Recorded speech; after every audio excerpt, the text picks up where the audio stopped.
After a gut-wrenching Game 5, the Knicks head back down to Philly, in which will be an absolute battle.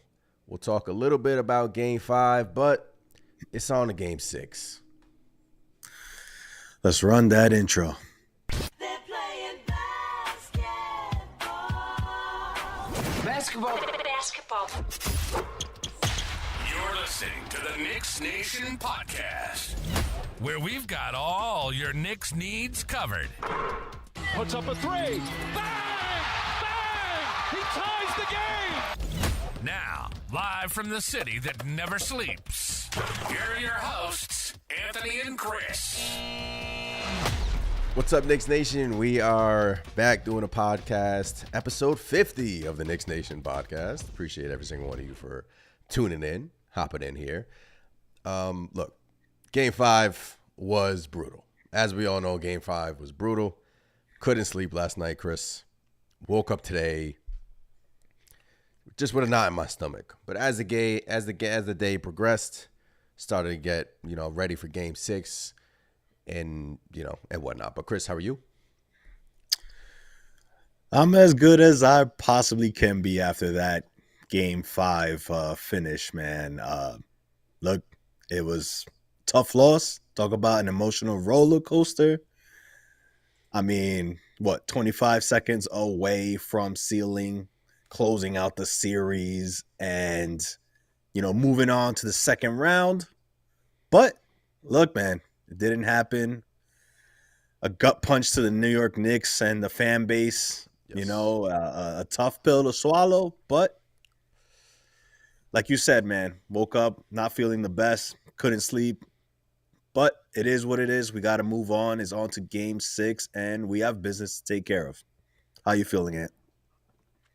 I love that. We got business to take care of, man. We still up 3-2 in this series. Game 5 is, look, it was a tough game, obviously, but we lost the battle. We didn't lose the war. It's a 7-game series. Every game is its own chapter. The book isn't closed yet. I know it felt like the moods were kind of like we lost the series. It was like, damn, how can we overcome this? But one thing I know about this Knicks team is that they're battle tested. They've been doing this all year. I know it's going to linger in their mind. If we couldn't sleep, could you imagine what was going on in that locker room, how they were feeling, how Mitchell Robinson was feeling, how Brunson was feeling, Devo was feeling. Look, it's on to Game 6, down in Philly. We got the Philadelphia ownership buying tickets for their fans because Philly fans can't show up to games. So they buying 2,000 tickets. When I saw that, Chris, I was like, what? That's crazy. I mean, But, yeah. hey, man, I wish Dolan would go out and buy like the rest of them and just hand them out to people in New York City as well. But I was listening to the Bart and Hahn show, and Hahn actually brought up that, look, I think it was 25% of the tickets that are being sold for Game 6 are from like the New York area. You got 35% that's from Philly.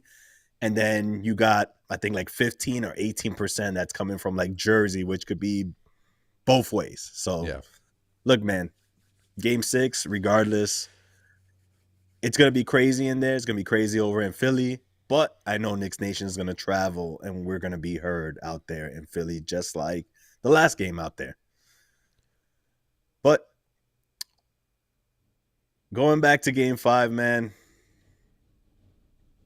I don't even know if I would even want to talk about Game 5 much, to be honest with you. But I'm still kind of stuck on it a little bit, man. I mean, it's hard not to I get be. it, man. I get it. It's hard man. not to be, but I get it. all the what ifs. But the way I see it, just to kind of put a bow on it and move on from it. Look, Philly was complaining about Game 2. The Knicks stole a game or whatever. Now, to me, it's all tied up now. No more excuses. Game 5 was the makeup, Now it's on to Game 6. We just got to battle. Philly has some life now. We got to battle. We got to close this out Game 6, in my opinion. A lot of stuff to point to in Game 5. Obviously, the Mitchell Robinson foul on the 4-point play was rough. Obviously, the Josh Hart missed free throw. It came out today in the last 2-minute report. I don't get why they put those 2-minute reports out that Tyrese Maxey traveled on that 4-point play. So it never should have gotten to that. It literally just came out a couple hours ago, Chris. I was like, I kind of just want to like rip up that 2. I kind of want the NBA to, like, what is the point of that? Like, what? It's just to get us even more upset at the end of the It's day. like rubbing salt on the wound already, right? I mean, look, I thought that it possibly was a travel to begin with when you saw it. I mean, come on, it was the only thing on the timeline afterwards. I mean, Yes. You look at it enough and you're like, wait, hold up. There was an extra step there. But I don't like it either, man. I mean, look, I guess it's one thing just to, give you clarity and show you like, oh, maybe you're not crazy for seeing something you might have seen or whatever the case may be. But it also just shows you how bad the refs have been this series, man. Just missing big Terrible. calls, Yeah. man. Big calls. So I don't know. I don't know what's the point at this point with that last 2-minute report. Yeah. Embiid, I think he got another flagrant, hit Brunson in the head. I think if he gets one more flagrant, he gets suspended for a game. So if he gets a flagrant in Game 6, he won't be out there if the Knicks were to lose Game 6. Obviously, he won't be out there for Game 7. Yeah. But yeah, just you got to find a way to just put that past you. Lynette in the chat said I had a lousy day after after last night's fiasco. My consolation is if they can't pull one out of the next 2, then they won't deserve to move on. Knicks were up 3-1 in this series. Do you think the Philadelphia 76ers can really win 3 straight games? Obviously, that is the nightmare scenario. I kind of don't want to go down that path, but that is the worst case scenario. But that is the beauty of finishing the number 2 seed in the Eastern Conference. God forbid there is a Game 7. It is right on your home court in Madison Square Garden on a weekend. But we're focused on Game 6. It's going to be down in Philly. Obviously, there were a lot of Knicks fans there Sunday because Sunday afternoon game, a lot of people just traveled there in the morning, got back home probably 6, 7 o'clock, maybe 8 o'clock, and was like, okay, we're good. Thursday night, I'm still expecting a lot of Knicks fans to be there, Chris. But you, like I said, you're getting the ownership, buying the tickets, and they don't want us to overtake that building or whatever. But Game 6, this playoff series, I kind of just want to start with Dante DiVincenzo. I kind of just want to start with how the Knicks can get Dante DiVincenzo going in this series. Deuce McBride, Chris, has come off the bench and simply outplayed Dante DiVincenzo, and that's not even up for debate. He's been awesome. He's been up to the moment, but Chris, Dante shooting 33% in this series from 3. That's just not him. He's just not getting open. So, speak on that. What you're seeing and whatnot. How the Knicks can get him going in Game 6. Yeah, I mean, Dante was a huge part of the regular season run without Julius Randle. I mean, you're talking about Dante putting up 20, 30, 35 points on a given night, just flamethrower from 3. Even on nights when he didn't have, the 3-point ball going for him, he was being aggressive, driving into the paint. His defense, some people say he gambles a lot on defense on the passing lanes, and I get that 100%. But, to me, I'd rather have that than somebody who doesn't play defense. Dante in this series, man, look, in the same way that Jalen Brunson was being bothered by the length of the 76ers, I think the same thing is happening to Dante. He just can't seem to shake his man no matter what. They're just following him around everywhere, and whether he's trying to get through a pick to get open, whatever the case may be, he's just not getting clean looks. And then when he is open, he's missing, which is not Dante DiVincenzo, man. So I don't know, man. I don't know what we can do to get him going, but we're going to need him, man. We need him. We've been saying this over and over. Dante's going to have a breakout game. And look, don't get me wrong. He has hit some big threes, much needed threes in a lot of these games for the Knicks, but we're not getting that, 5, 6 3-pointers made by Dante DiVincenzo that we were kind of banking on happening this series. So outside of running him through picks, what do you think the Knicks can do to get this guy open? Dante is shooting 30% from three, 33%. Brunson is shooting 29% from three. And Anunoby is shooting 32% from three. A lot of Dante DiVincenzo's looks are from collapses, right? You see a lot of those looks from Brunson breaking down the defense or someone. And those are his best looks when he's open and the Knicks kick it out to him. OG Anunoby, his threes are down too. And he's a good catch and shoot 3-point shooter, but he's having to take his man off the dribble a lot because the 76ers are doing a great job in closing out on whether it's Dante or whether it's OG Anunoby. The length plays a big part of that. So they're doing a great job in closing, out the 3-pointers. And it's just the Knicks have to figure out whether that's using Dante in more pick and roll situations with Jalen Brunson and moving him around more, which I feel like the Knicks will figure something out. But that's mainly it. Like 76ers are doing a great job in closing out on Dante, and he's having to force a lot of threes, and he's having to he's making, like, obviously we know the big three in game 2, but it just hasn't been there for Dante. He hasn't, Deuce has been outplaying him. I saw a lot of things on Twitter saying that should Deuce start over Dante DiVincenzo. I don't think you make a drastic change like that this late. Yeah. But he's been playing late in the fourth quarter over him, so that's when it matters the most, right? Yeah. So.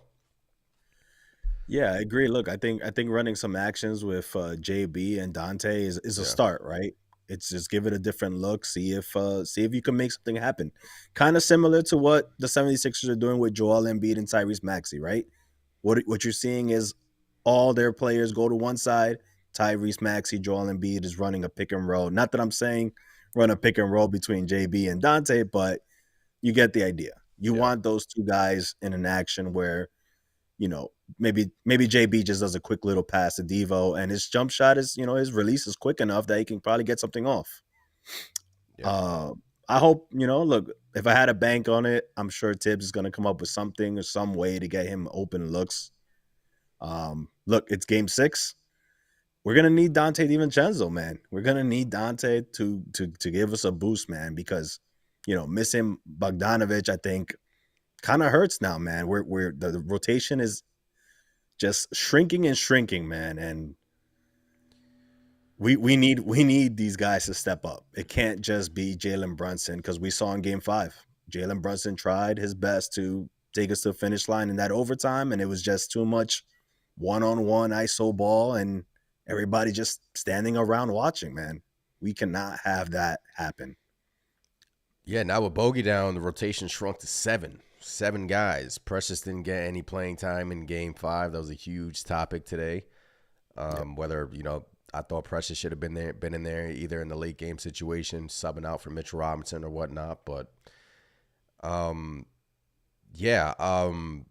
some of these comments. LV says, a lot of Knicks fans in Pennsylvania, so I believe there will be a good amount in the building. PA, Philadelphia, Pennsylvania, Philadelphia, yeah. Jaws, that's Pennsylvania, right? Yeah, I'm bugging. Jaws says first 2 games he was playing good, not amazingly good. Deuce has been legit. Yeah. Jaws says it's not easy to shoot. Dante gonna go off in game 6. I thought Dante was gonna go off in game 5. I really did. But 76ers are doing a great job in closing out the threes. And look, man, it's just you got to get it done. Like, it's coming down. Obviously, we had this big momentum shift. I don't know, Chris. Do you think it was a momentum shift in that game 5? Because the Knicks, you felt it in the air, the celebration. I think Clyde even said on the broadcast, we're going to party like it's 1994. And then all of a sudden, boom, you had that momentum shift. So I would say kind of the momentum is on Philly's side. They're home. But one thing about this Knicks team is that, look, they've always answered the bell, and I don't know. What do you think about the momentum? What are you feeling? Honest Look, opinion. I agree with with the Knicks. Obviously, look, this is a tough-minded group of guys. I have no doubt that they're gonna go out in Game 6 and perform. I would be lying to you guys. Look, like I said, I couldn't sleep, man. I could not sleep after that game. I was in a bad mood. I woke up the next day, legit. I'm being honest. The first thought in my mind was like, how did we lose that game? Which is insane. Did the momentum shift?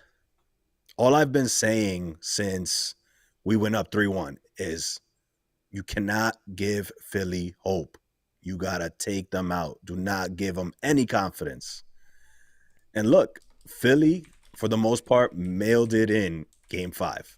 The only guy who did not get the memo, Tyrese Maxey. Tyrese Maxey literally carried that team on his shoulders, brought them back from the brink, and won that game for them. Joel Embiid, he was in Cancun already. His mind was in Cancun. I think so too, man. And I feel like most you want to of the win that guys, game.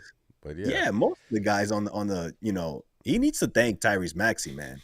Because if Joel Embiid went out like that, he'd be getting destroyed. Yeah. Destroyed. But I do think the momentum has swung just because the nature of how Game 5 ended. Like you said, most Knicks fans are celebrating. Hell, I thought it was in the bag. I honestly thought Josh Hart was going to hit those free throws, man. But you saw it. You saw it in Josh Hart's eyes when right before that first free throw went up. He just looked like he's shooting like a weight ball. Really didn't want to be taking those free throws, Aiming it, yeah. But yeah, man, I'd be sitting here and lying if I said that the momentum, at least to me, it felt like it swung clearly in the 76ers' favor. Game 6 is at Philly. Obviously, we've had success there. Obviously, they can also, again, both teams have won on each other's courts. So now it's just a battle of attrition, right? Look, Knicks got to win 1 out of 2. Philly has to win 2 out of 2. But right now, can I say for sure that I'm 1,000% confident? I don't know. Look, the Knicks are a tough-minded team, and it's going to be tested in Game 6. We're going to see how they're going to come out and react, and I'm pretty sure they're going to fight. That's the thing with this team. They're going to fight no matter what. But we got to hope that we close this out in Game 6, in my opinion. Yeah, look, I would be lying to you if I said the momentum, I would think after that big of a win by Philly that they're feeling great about themselves. But then I think about Game 2 and how, the Knicks were on the mountaintop winning that Game 2. Philly was going home. They got punched in the mouth and they responded. Embiid dropped 50. I know their backs were against the walls. They were dirty in that game. I know it's not like the same thing. It's not apples to apples. But yeah, I mean, it's just something obviously Game 5 left a bad taste in our mouth. But like you said, we just have to get 1 out of these next 2, and it just so happens that 1 is in Madison Square Garden. You kind of gave Philly a little bit of confidence saying that they can win in MSG now. But we get there if there is a Game 7. You worry about Game 6. And look, I honestly do think the Knicks will win will win Game 6. I picked Knicks in 6. I picked them winning in the Wells Fargo Arena. I think Knicks fans will travel. I think Brunson is going to be pissed off. I think they're going to be pissed off, and that's just going to be their mentality. But I'm not going to sit here and argue with you if you don't feel confident because of what we experienced in Game 5. I get it, man. We're all human. That's why I got so hyped when the Knicks went up 3-1. And look, it's not over until we get to 4. It's not over until we get to 4. So speaking about, the game again, in Game 5, the Knicks doubled Embiid a lot, Chris. And they were having success with it. At times, they were having success. Embiid had 9 turnovers. Should they continue to double with Embiid? I got a graphic here from Ian Begley suggesting otherwise. But what were your thoughts when we kept throwing double teams after Joel Embiid? I thought it was good at first. You know, I Yeah. think when iHeart is out there, it's warranted, right? Because it's no secret iHeart has kind of struggled when he's defending Embiid for whatever reason. You know, he's just getting a lot of fouls drawn. So I think that's one thing. When Mitchell Robinson is out there on the court, I think it's another. You know, I think Mitch has shown that he's capable of defending Embiid in a 1-to-1 scenario, especially later in the game where let's face it, Embiid is banged up, man. He's more banged up as this series goes on. And I don't feel like that commands a double team. I felt like, you know, late in game 5, there were some double teams where you probably didn't need to. Mitch had things under control, but then you had Deuce sliding over to double Embiid, leaving Tyrese Maxey, again, who's on the same side as Embiid, wide open for a 3-point shot. So, excuse me. Yeah. I don't think they should double at all times. Yeah, this is from Ian Begley. The Knicks were better playing Embiid single up. They got 2 late steals that way, but when they helped on Embiid earlier in the fourth, bad things happened and open shots were created. That is from Brendan. Yeah. That's analysis from Brendan Brown. I look when they were like he was making bad decisions, man. He was turning the ball over a lot, but I feel like they can play him straight up. Like it kind of reminds me of when we double teamed Jimmy Butler in last year's playoffs. Like Embiid, you don't like, especially late in these games where he doesn't want to bang down low. He's too tired. He's too exhausted. The knee's not holding up for him. But right now, your focus should be Tyrese Maxey. Yeah, that should be priority number 1. It is not Joel Embiid. Your focus should be shifting to Tyrese Maxey because that man is a problem. He's an issue. Yeah, I agree. That was my problem with you know, late in game 5. It was like, look, Joel Embiid, Mitchell Robinson, let them duke it out. If Joel Embiid wants to post up and take a fadeaway jumper at that stage of the game, let him take it. I'd rather give up the 2 at that point, obviously with the Knicks leading. Why give up a 3 to Tyrese Maxey wide open in the spot that he's been going to? Like that top of the, you know, 3-point line, 3-point shot where Maxey has been, you know, stepped back into over and over again in this series. Literally the hottest zone for him on the court. He's just waiting there for a pass from Embiid whenever Deuce slides over, and he's taking it with no hesitation, hitting it at a high clip. Why give that up? Give up the 2. Give up the 2. Give up the fader to Embiid, who's hobbled. You know, that can't be an easy jump shot for Embiid to take with the way he's banged up. That's one thing that did frustrate me about game 5. Yeah, and their role play, I think Tobias Harris had a good game for them. I'm not really expecting that from that. I think he started off hot. And Chris, these slow starts, man. I mean, every single game this series, the Knicks have kind of started off slow, and they've kind of like answered the bell. So, I mean, we've wanted the Knicks to like come out with a bang, come out swinging. I especially wanted them to do that in game 5. It just didn't happen, but they did what they do best is they come back and they took the lead. I think they went up by 10, if I'm not mistaken. Yep. And look, slow starts it has been an issue, but has it really been an issue if we're up 3-2 in the series? We were up 3-1. So it's just little things like that. I do want them to come out in game. I've been saying it for like 3 games now. I do want them to come out in game 6, though. Kind of sending a message like game 5 is not in our head anymore. Yeah. Like we forgot about that game.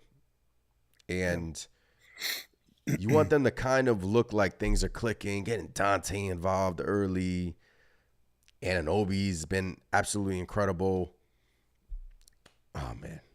So I want them to come out swinging in game 6. And hopefully they will. I think they will. I agree. Look, again, that's another thing we've been bringing up. We were, you know, before even this series started, we were like, look, the Knicks got to get off to quicker starts. They cannot just, you know, start slow and then hope to come back in these games. Yeah. That's exactly what has happened in this series. You know, luckily, like you said, the Knicks have been able to come back.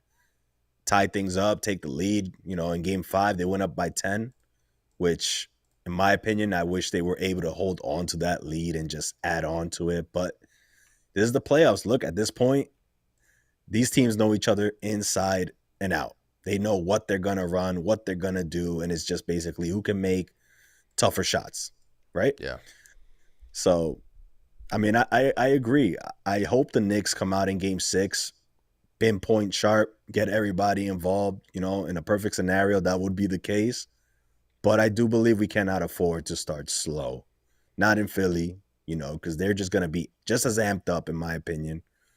But the Knicks got to take it to another level, man. We got to go out there. We got to go out there, man, and we got to close this out in Philly, man. Big Taz says the Knicks also lost the rebounding battle. We can't have that in game 6. Yeah, man, they lost the rebounding battle. Josh Hart didn't grab an offensive rebound in game 5. Kind of flipped the rebounding battle. So, but not concerned. Like, the Knicks have been, the best rebounding team within these playoffs. One of the best offensive rebounding teams in these playoffs. So I'm not too concerned about that. But, just tip your hat up to Philly, man. They made adjustments, and it worked for them. Big Tass also said Embiid is a decoy. Maxey is the guy you double team. Chris, I'm looking at Tyrese Maxey's percentages right now, and they're absolutely insane. His efficiency field goal percentage is 57%. It's crazy. Short mid-range, he's shooting 56%. Long mid-range, he's shooting 70%. 3, he's shooting 40%. And, yeah, non-corner threes at 37%. We played him good in game 4. When we went up 3-1, when they put Josh Hart on him, they switched it up. I think when Maxey was guarded by Anunoby in game 5, I think he didn't score. Like, he was 0-4. So I'm wondering if the Knicks put OG Anunoby back on Tyrese Maxey. I don't know. What do you think?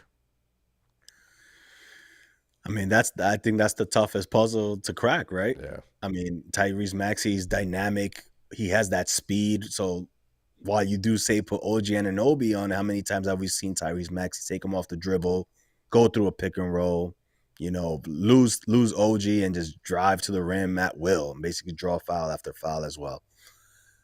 I mean, I think it has to be a team effort, in my opinion.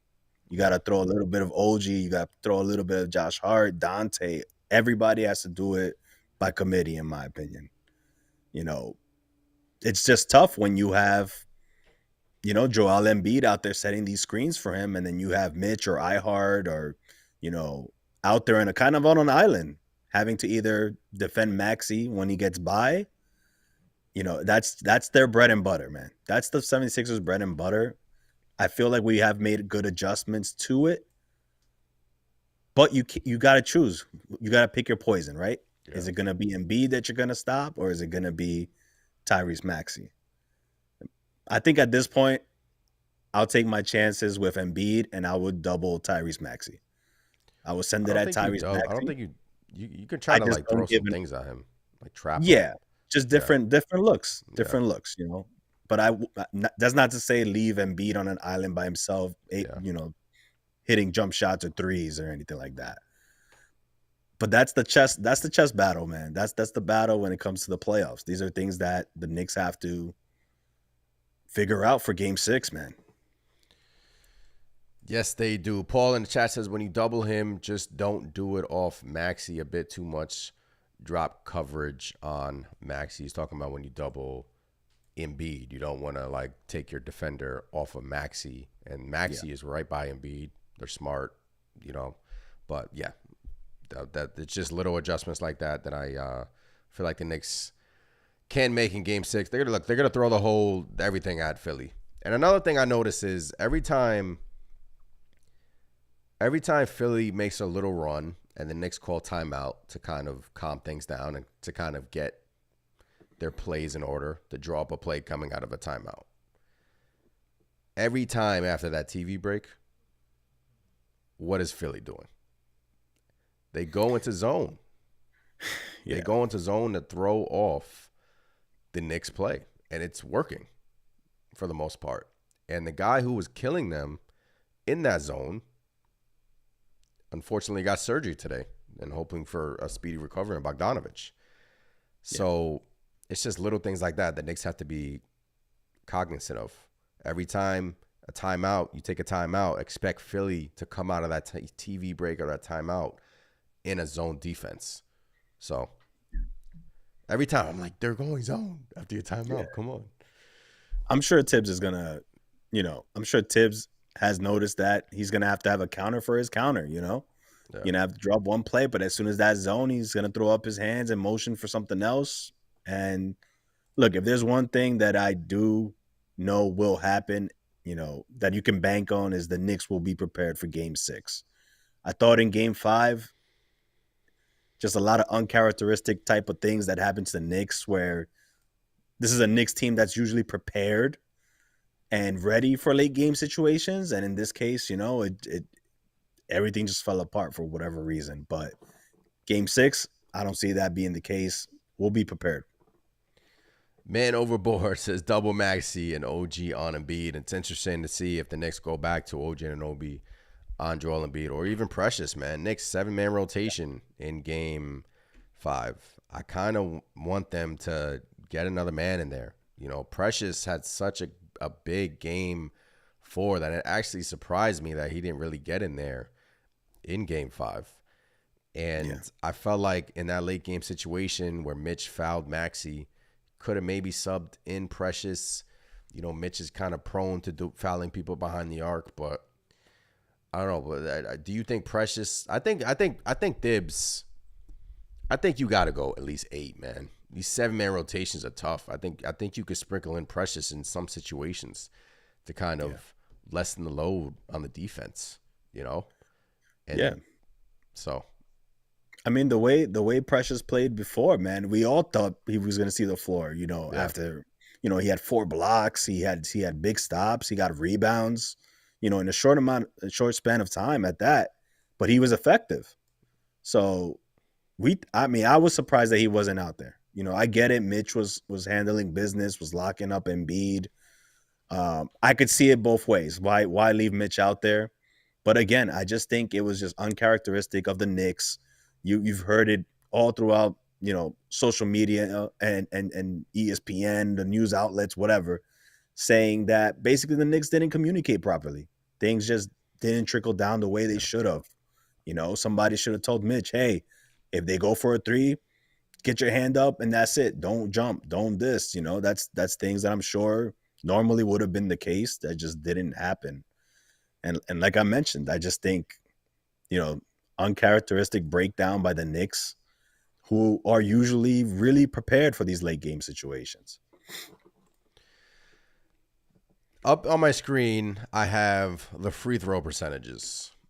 Free throw shooting for the New York Knicks this series just makes you want to pull your hair out, especially Game 4 and Game 5. I think the Knicks missed in combined like 20 free throws in both of those games, in Game 4 and Game 5.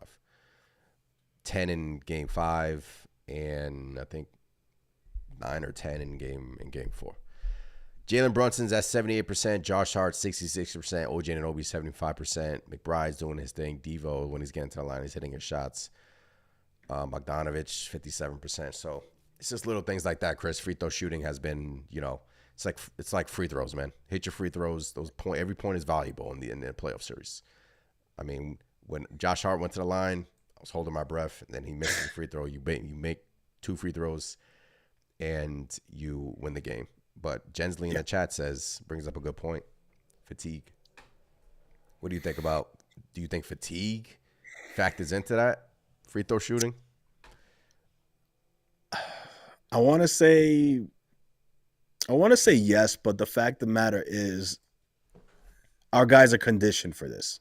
Our guys are conditioned to play 40 plus minutes. At the time it was, regulation. That's why I don't want to say it was fatigue. Now in the overtime, I saw for the first time, Josh Hart and Jalen Brunson looked like they were gassed, in my opinion. There wasn't much left in the tank there when it came to overtime. But, You're talking about guys playing 55 minutes at that point, 52, 55, that's a different story. Yeah, both sides. But in regulation, nah, I don't think so. I don't think fatigue. I just think the moment got the better of Josh Hart at the line. Like I mentioned before, he looked like eyes wide open at the free throw line, like he didn't want to be there. Like he did not want to be taking those free throws. And it sucks for me to say that, but that's exactly how it seemed to me. And the way that shot was short to begin with, we were lucky he hit the second one, in my opinion. Yeah, look, he said it after game that it won't happen again. He messed up, and guys took accountability, and that's all you want. That's all you want to do. I mean, take it in the chin. Yep. It is what it is. Meanwhile, Franklin in the chat says, "We up. We are still in. We still have the momentum. We need one more. They need two more. Look, Yeah. that's it, man. All you have to do is get one game, and then we advance. That's it. How are you going to respond? New York Knicks been battle tested all year long. These guys are built for this. They will respond. Yeah. I'm sure they probably want to get out there tonight and play. It's all about how the New York Knicks respond, and all we need is one more. And I'm feeling good. I'm still feeling good, especially since we have Game 7 in MSG. And if it gets to that point, obviously we'll talk about that, but everything will be tight in that game. That would be like the lowest scoring game probably ever. But, we want to focus on, getting it in Game 6, and I think we will. Yeah. Look, we both said Knicks in 6. Yeah. Obviously, because of the circumstances of Game 5 and how that was going, we all got hyped. There's no secret. Like, everybody was celebrating. Look, when you're up 6 points, and damn, we should have known better after what we saw in Game 2 of this series. But look, we're fans, right? We're going to get excited. We were this close to closing out the Sixers at MSG, something that hasn't been done in forever, basically. So that was also, in the ether. But 25 years, 99. Yeah. So look, unfortunately, things didn't go our way. But what I will say is I loved how the New York Knicks responded in the post game. Yeah. The complete opposite of the 76ers after any loss. We took accountability. Yeah. Jalen Brunson said, look, we got to be better. We can't hang our heads. Now's not the time. We got to just basically lay everything out on the floor, leave it all out on the floor. Josh Hart, I messed up. It won't happen again. Mitchell Robinson saying, hey, I effed up. That's on me. I love that. These guys are taking accountability. They're going to go. Obviously, they're going to watch tape. They're going to study, come out in Game 6 prepared, and they're going to battle, man. That's one thing that you can count on this Knicks team, to be prepared and ready to go Game 6. And they're going to give it their all. Look, 2 heartbreaking losses for both teams. It's going to come down to who's a more mentally tough team. And, I got faith in the guys. Big Taz says Thibs might be thinking that Precious is not a good scorer. Could be wrong. But it just surprised me because, after he had such like a great impact in Game 4, to be like a man down in Bogdanovich and just to play 7 guys, especially a game that went into overtime, I think you got to play Precious, man. He's not he's not Steph Curry out there, but when need be, he could hit a 3, but that's not his, that's not his game. But I just think that his impact that he made, I think you can surround him with, guys that can score. OG, Devo, Deuce, and just go from there. But I feel like we will see Precious in Game 6. I'll be shocked if we don't see Precious in Game 6, honestly. I'll be shocked. Yeah. And I don't think it's being like thrown out there like, yo, just throw Precious out there for 30 minutes or anything like that. I just think it has to be situational, Precious has quick feet, right? So he's like the perfect guy, in my opinion, to, guard an Embiid and Maxey screen, He's going to be able to get to Embiid, and if he sees that he needs to go over to Maxey, he's quick enough where he's going to be able to get there and challenge the shot, Yeah. I think that's where you want to use him, in my opinion. I don't think you're going to stick him in a corner spotting up for three or anything like that, because you can argue, hey, Mitch can't do any of that either, right? So I just think it should be situational, but I thought he earned some playing time, especially with Bogdanovich being down. Why not have somebody else who can go in there, bang down low, and get you some hustle plays? Yeah. And Precious has been good. He's shown that he can get the boards, get offensive boards as well, and put them back up if he needs to. So I'll be shocked, just as you are, if he doesn't play Game 6.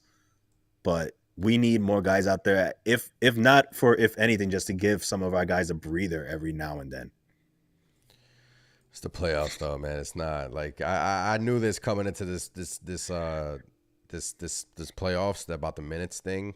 Look, this is why we're battle tested. We're ready for this. We're built for this. This is why people, when they complain about the minute police, because the Knicks are built to sustain, to play a lot of minutes. The guys aren't going to complain, and yeah. So the 7-man rotation yesterday, it's the playoffs, man. But I think Davis will extend that to 8, and he'll play Precious periodically. He's not going to play him a lot, but we just have to wait and see. We just have to wait and see.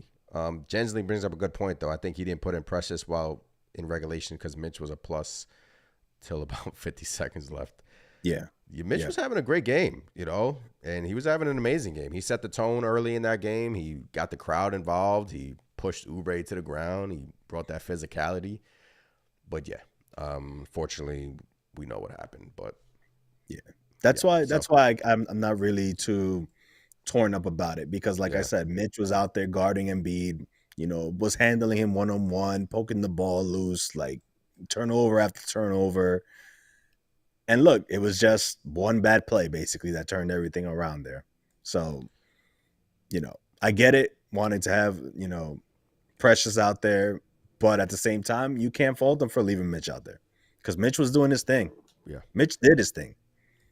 Got a poll in the YouTube chat. What is the confidence meter for Knicks Nation right now? 39 votes on that poll. Wavering, not confident, or confident. Wavering is at 21%. Not confident is at 23%. Confident is at 56%. We want to get those confident votes up. We're still confident. I'm still confident. I believe in this team, and I feel like they're going to respond. And go from there. What's your confidence level, Chris? Wavering, not confident, confident. Where you at? Where's your headspace? I'm still confident, man. Look, Game 5 sucked. I was upset, but we're still up in this series. Like I said, I liked everything that the Knicks said after in the post game. They're gonna be mad. They're gonna be focused. They're gonna be prepared. It's gonna be a battle in Game 6, but I like our chances still. I like our chances. Every game has been close. You better believe if this is a close game down the stretch, the Knicks are going to, they're going to out-execute the 76ers. That's the thing that was so frustrating about Game 5 is because every game, it was like the same thing. Knicks got the lead in the fourth quarter, and usually – but I just feel like when Deuce hit that shot to go up 6, I feel like the Knicks went back to the timeout. Sixers called timeout, Thibs. They unlaced their sneakers, and they were like, we got it. Can't play like that. The Knicks, they that's uncharacteristic of them too. So and I feel like, that's what hurts the most. But yeah, you like saw, go ahead. Sorry. No, I was gonna say you even saw Brunson with his hands up. Fist up, he look. We all thought it was done, but like you said, uncharacteristic of the Knicks. And it's hard once you kind of mentally check out. It's hard to get back. It's hard to get back right away. No excuses. You need to hit your free throws from Doodle in the chat. Free throws have been a problem all year. Look, man. I mean, it's the easiest point in basketball, right? You go to the line. You practice your free throws. You just got to make them, man. You just got to make them. Is it really the easiest though? If you think about it, you got hundreds of fans just screaming at you, and you're just at this line, just like thinking about everything that has happened, and You know, look, I give all the credit to NBA players, for not being rattled, It's a but free throw. it is a free throw. Yes, it is called a free throw, but how free is it It's free. Look, I know, I get it. Like from a eight, pressure standpoint? 18,000 people are watching you. But look, man, hit your free throws, man. We wouldn't be talking about this. Like No. Yeah, it's like frustrating because like all we can say is just hit your free throws. There's Yeah. no like adjustments to be made or like little things we see maybe in their shot and their hitch. All we can say as fans is like just hit your free throws, man. yeah. That's Look, it. It's not like it's one Dante, thing- right? Where we can be like, oh, maybe get him into more actions or more curls or, break down the Yeah. defense so he can get wide open shots. But yeah, No. whatever. No, yeah. Look, I'm just saying that me sitting on the couch watching the game, it's easy for me to say hit your free throws. But look, on the flip side, these guys get paid to do this day in and day out. They're free throws. Those are layups for them, or they should be. And there's no excuse. We got to hit those free throws. Again, you're talking about if Josh Hart hits that first free throw. Yeah, we This win. this pod right now is a celebration of a series win. Yes, indeed. This is from earlier. The Philadelphia 76ers ownership group is purchasing 2,000 tickets to Sixers fans to Game 6. The tickets will be distributed to first responders, healthcare professionals. They are trying to take us out of their building. They are trying to take us, Knicks Nation, out of the Wells Fargo Arena. It's not going to happen. Knicks Nation, I know, a few people are still going to travel. So it's going to be loud in there. It's going to be hectic. I'm not going to say it's going to be a hostile environment because we're used to playing in there and we're used to winning in there. And that's what we're going to do. Yeah. We're going to win. I mean, this is. I mean, look, unbiased opinion on this. I think it's pretty dope. I mean, look, like I said, I wish Dolan would come out, buy some tickets, and send some New Yorkers out there as well. Like one up the freaking 76ers. But like you said, I have no doubt Knicks Nation is going to show up. We're going to hear chants no matter what. I'm pretty sure you're going to hear some MVP chants for Brunson.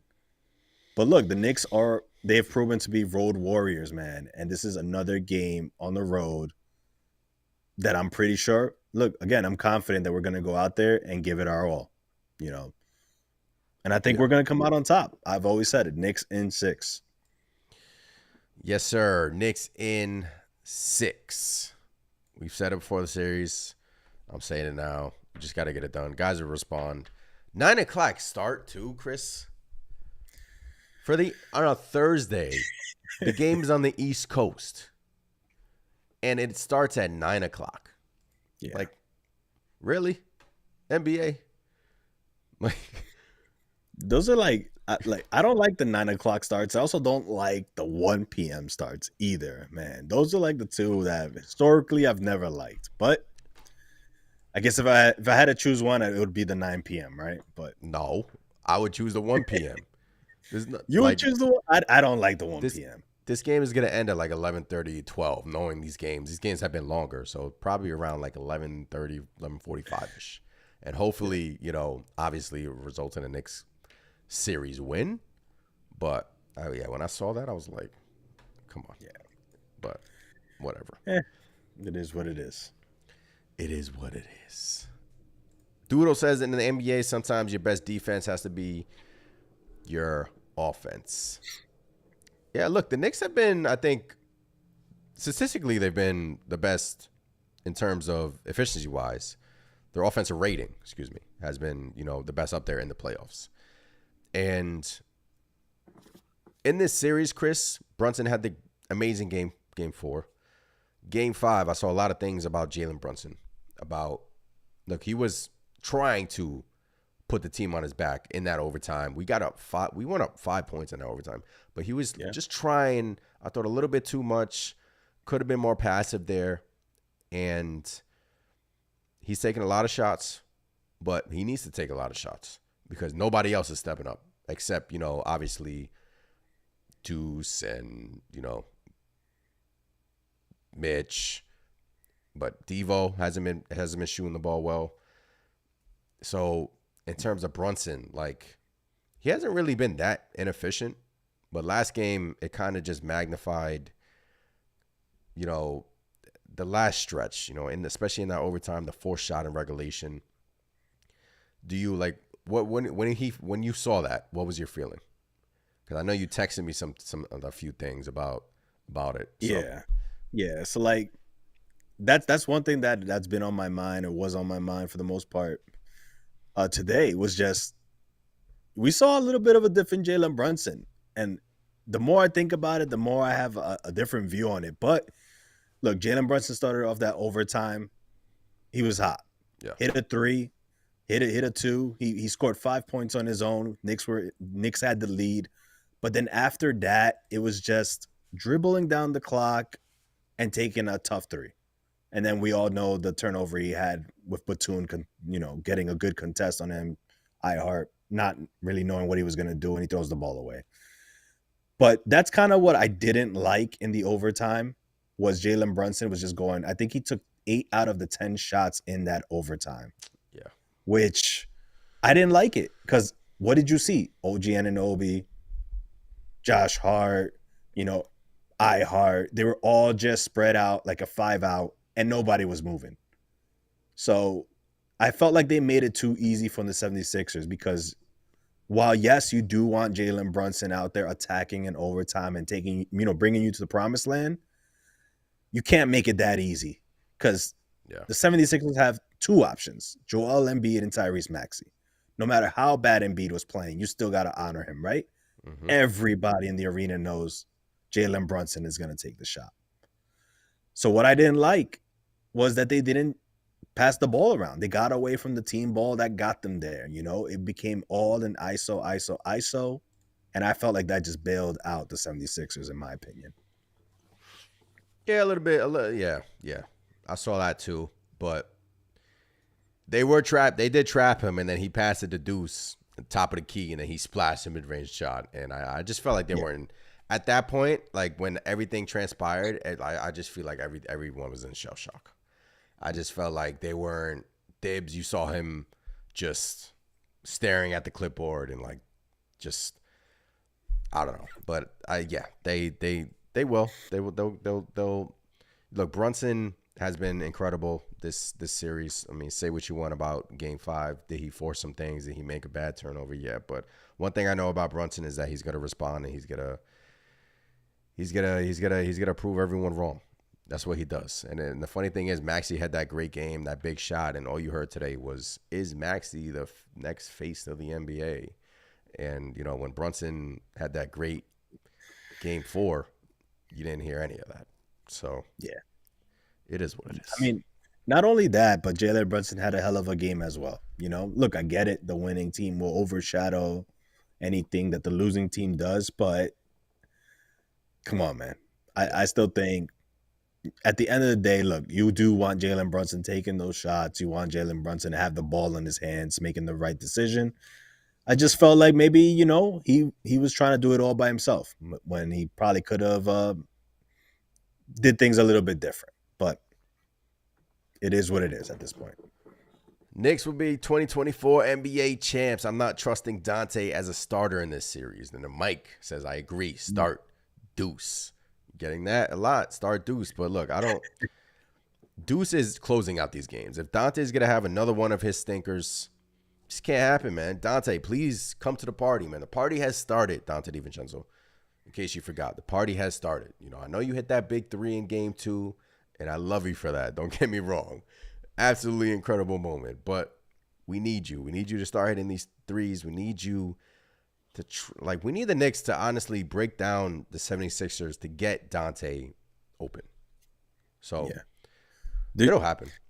Do you think Dante's being benched so much for his offensive woes rather than defense? Because I really think it's the defensive end where he's just getting benched. Because again, Dante likes to gamble in those passing lanes, and once he does, that's a big breakdown right after. And that's what I think Tibbs is seeing, and I think that's what Tibbs is doing, is taking him out because Dante gambles too much. Yeah, Deuce I has really been. I don't think it's the offense because, in my opinion, look, that's one guy that they know they cannot leave wide open. So I think that helps offensively spread the floor when he's out there. But defensively, maybe Dante just has to be a bit smarter and not take, as many gambles. Look, the beauty of having Deuce on the bench is that, he can come in and give you shooting. I mean, I think he's one of the next best three-point shooters in this series. He's been incredible, mid-range and three-point shooters. So he can do what Dante, obviously Dante hasn't been shooting the ball well, and Deuce is a better defender. And Deuce, for the most part, has been keeping up with Maxey. So Dante, sneaky good defender, led the league, I think, I think he was top 5 in deflections this year. But yeah, it's a combination of everything. But you just got to get it going, man. You just got to get it going. I mean, it's game 6. It's game 6, man. We need you. When Devo hit a 3, we kind of went away from him. Heard that today too. When Devo hit that 3, the reason why the Knicks went away from him is I think Philly went big. I forgot who they subbed in, and then kind of so Tom Thibodeau Subbed them out. Subbed them out and combated that. But I know exactly what you're talking about.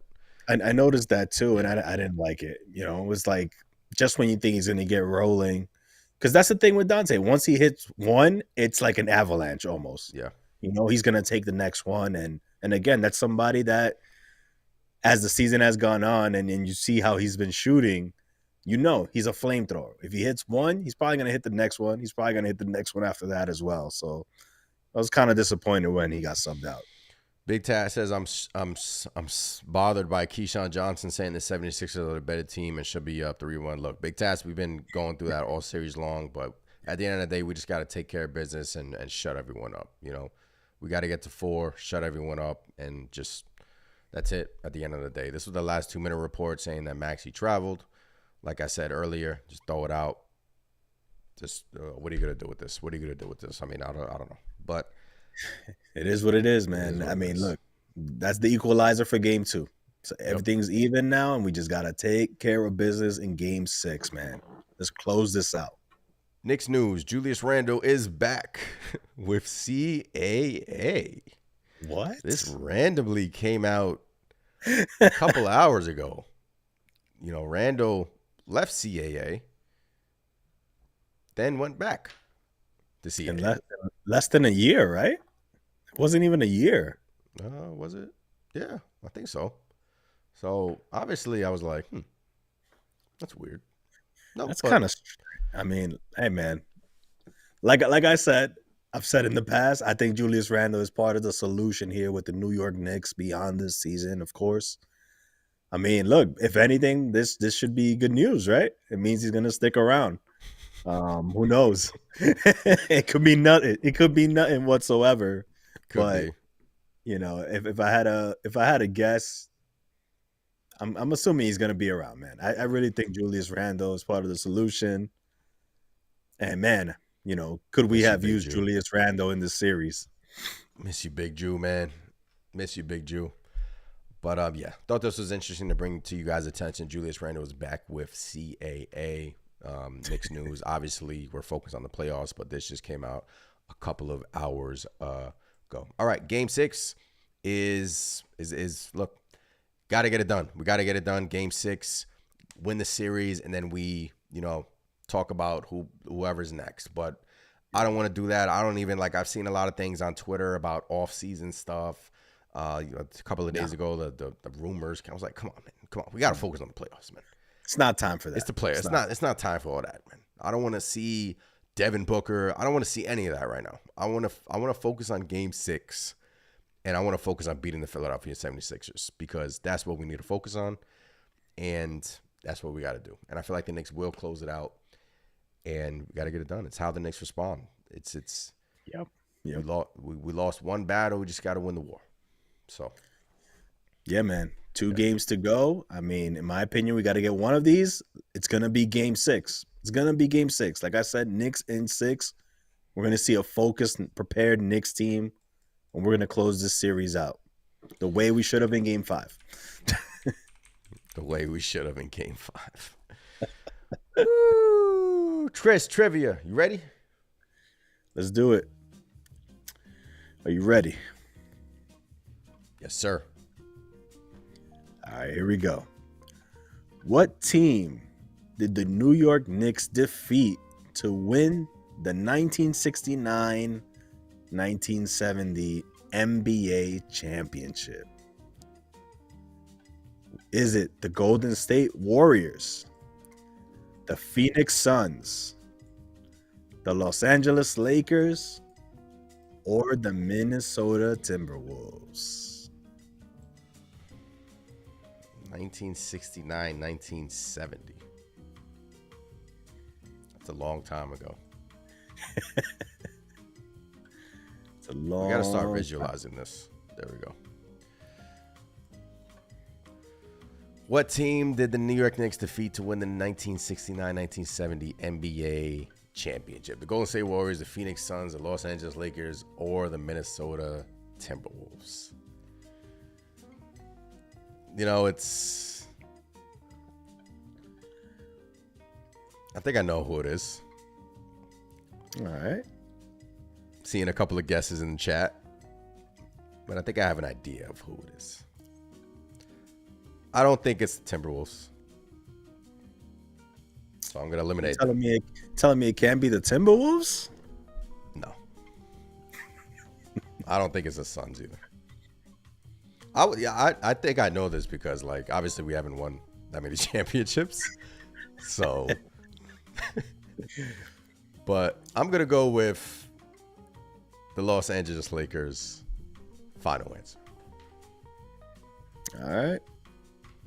You are correct. It was indeed the Los Angeles Lakers. A team that had Jerry West and Wilt Chamberlain at that.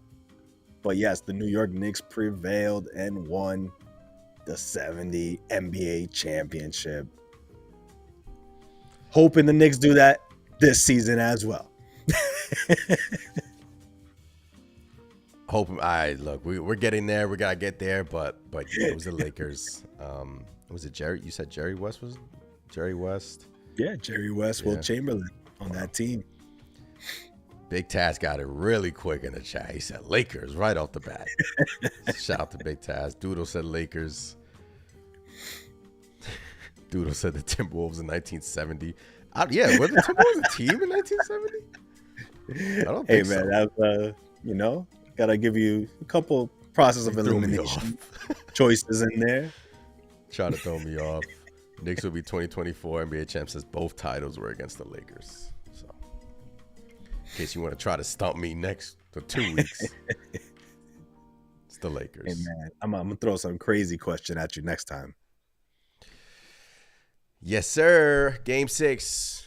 Let's do it. We're going to get it done. Knicks Nation, we're going to get it done. Appreciate every single one of you for joining us. Episode 50, man. This is a big milestone. We've done 50 podcast episodes. Wow. It's already 5-0.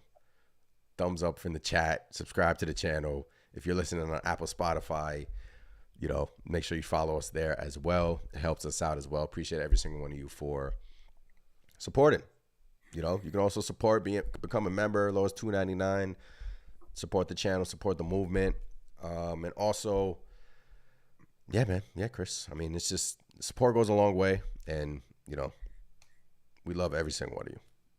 Yeah, man. We can't do this without you guys. And it's an honor, man, to be, on this and just giving our thoughts, chopping up with everybody. And we appreciate everything. And especially your time being on here and, choosing us to provide you Knicks content. So I love it, man. Yes, sir. Let's get it done. Game 6. Game 6. Gotta close it out. Gotta close it out, man. We will. All right.